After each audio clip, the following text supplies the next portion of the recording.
Danny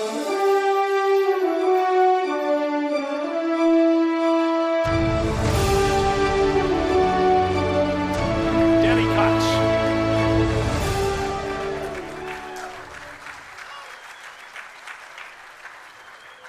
Danny was a mainstay during the remarkable Whitey Herzog years in the 80s.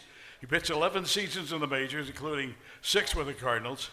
In 1985, he was 18-9 with a 2.88 earned run average. And something you rarely see in these days, he had 10 complete games. He won Game 3 of the NLCS and Game 2 of the World Series against Kansas City. He also pitched 7 shutout innings in Game 6 of the World Series. But that was the game where umpire Don Dankinger came and missed that famous call that likely cost the Cardinals the World Championship. In 1987, Danny had a career highlight, a shutout in Game 7 of the National League Championship Series against San Francisco. Please watch the video. 3-1 to Chili Davis. 2 out in the ninth, 6-0 St. Louis. High fly ball to shallow left. Vince Coleman, Minnesota bound.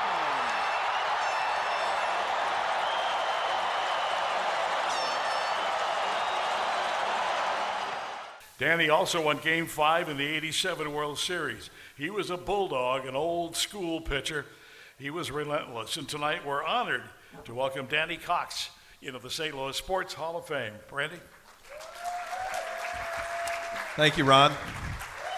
He's still out. One of the many things I love about Danny Cox, and first of all, he's just a great human being, is that Ron called Danny an old school pitcher, and you would always tell me, and we were rookies together in 1983. I started broadcasting, Danny came up to the majors. You always told me, I'm a ball player. You weren't just a pitcher.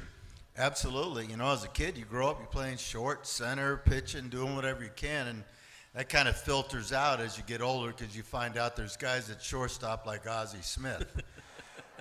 So I was lucky enough to be bigger and taller and threw the ball pretty hard my whole life, and I always told the kids, I still tell them to this day that there's a snowball fight I've never lost.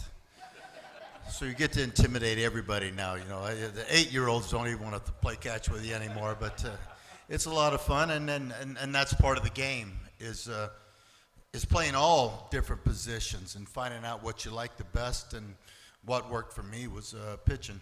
Danny, Rick Hummel was telling me the other day about your start in what used to be it was the Hall of Fame game. And during Hall of Fame weekend, they'd have 2 major league teams that would go up to Cooperstown and play. And the Cardinals that year played the Orioles, who wound up winning the World Series against Philadelphia. And you really made your mark with Whitey and the Cardinals that day, didn't you?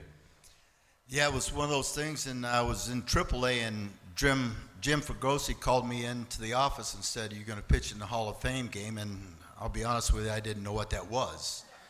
And he told me, "No, you're going up to Cooperstown, and you know what's going on." I said, "Okay, it was cool, you know." Made the trip up there.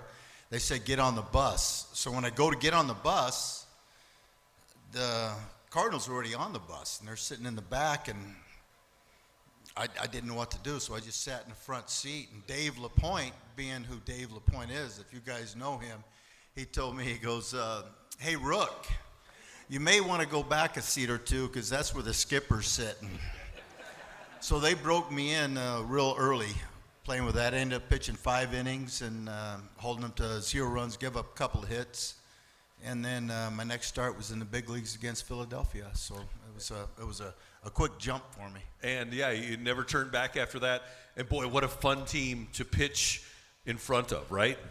Absolutely. You know, when you get called up in '83, and they had just won the World Series in '82, so all the guys, Tommy Herr, Ozzie Smith, Lonnie Smith, Willie McGee, they were all World Series champs. So I was fortunate enough to learn from the get-go, from the best, to begin with, how to go about playing the game, things that you need to do.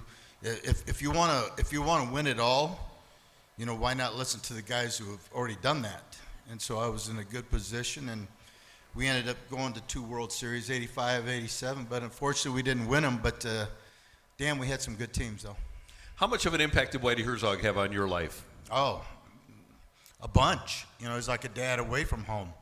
You're coming up playing ball, and here's somebody puts a lot of trust in you, giving you the baseball, and what more can you ask for? You know, and he let me pitch. I mean, first game I pitched 10 shutout innings. I don't think you'll see that much anymore, but that was the game back then. Starters were starters. You not getting on guys nowadays.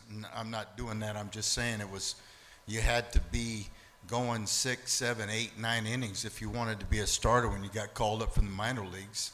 And when they give you the baseball, they expected you to do that. Yeah. I want to touch on both of the World Series teams here, and I have to believe with your personality, you got a real charge out of how good your 85 team was, that journey, because at the beginning of that season, there were national stories that Whitey was going to be the first manager fired and Bruce Sutter had left, and the Cardinals didn't have anybody that had closed before, and it was you and Kurt Kepshire, and you still had, the Cardinals went out and got John Tudor, and a guy who has a competitive personality similar to yours and Jack Clark, but that was a really fun 6 months, wasn't it? A lot of fun. We picked to finish last. Rick didn't pick that, did you, Hummel? He knew they were going to be good. I know, he a third, yeah. See, okay, but it was a lot of fun. We won 101 games that year, and basically coming up, having a full season under my belt, and then pitching that year.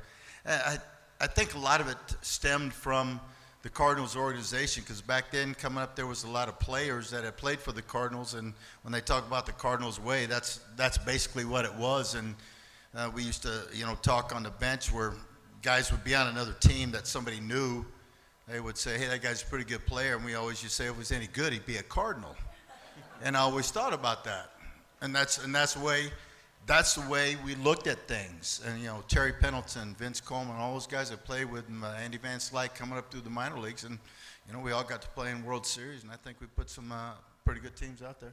And Ron brought up the Don Denkinger call, and I think anybody who was observing that series knows that if Don Denkinger makes the correct call there, Danny Cox is the World Series MVP. You had won Game 2, and you were going to win Game 6. Yeah, but all I got out of that was to test drive a Corvette at that time. So we'll leave it at that, huh? Yeah. How long did you, because baseball players do a really good job of putting a loss behind them during the season. Did it take you a long time to get over that?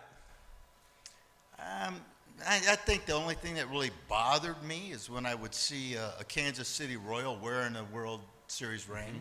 I get that. Outside of that, the teammates, we were nationally champions, so you see that, and you're happy with what you did. I mean, that's we had a great accomplishment getting to the World Series. Who knows when you're ever going to get there again? So you can't, knock down what you did. It's just, you see a KC guy with that ring on, it just kind of irks you just a tad, but it's not going to change. So you have to move on. You got to keep playing. A couple of other things. Number one, that highlight that we saw, Game 6, the win over San Francisco. Highest I ever jumped. Is it really? Yeah. What are your, aside from that final out, what are your strongest memories of that division series? Probably standing on deck when Jose Oquendo hit the home run. I had a bird's eye view. Yeah, and we all called that one. I was front row right there, and I see it leave the ballpark, and I think we went up about 4-0 at that time. And after that, I didn't really care about my A-B or anything that was coming up. It was all about let's get people out, let's get people out, let's get people out. And then you had the chance to go to Toronto after here. You went to Philly, moved on to Toronto, but you got your World Series ring in Toronto. Absolutely. Well, wonderful team, wonderful city. I had a great career playing baseball, played for 4 different teams, but, every bit of it, you wouldn't change a thing about it because I put in the hard work and the rehab on injuries and all that to let it happen, and so it was a lot of fun. And Danny, I want you to recognize your family. I had a chance to meet them earlier, and you've got people in from Georgia. My mom's here. There you go. My wife, Nancy. Stand up, Nance.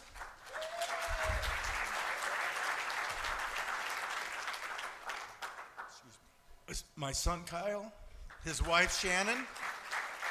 They just got married in Cancun. That's why I have a tan. my cousin Jimmy Cox, my sister Louise, my daughter Kaylee, the tall, hot blonde, and Shannon's mom and dad, Ken and Judy Hayden. You guys can stand up too if you would, please. Yep. A round of applause for Danny's family. Yeah. And we are so proud to welcome and induct Danny Cox into the St. Louis Sports Hall of Fame. Congratulations.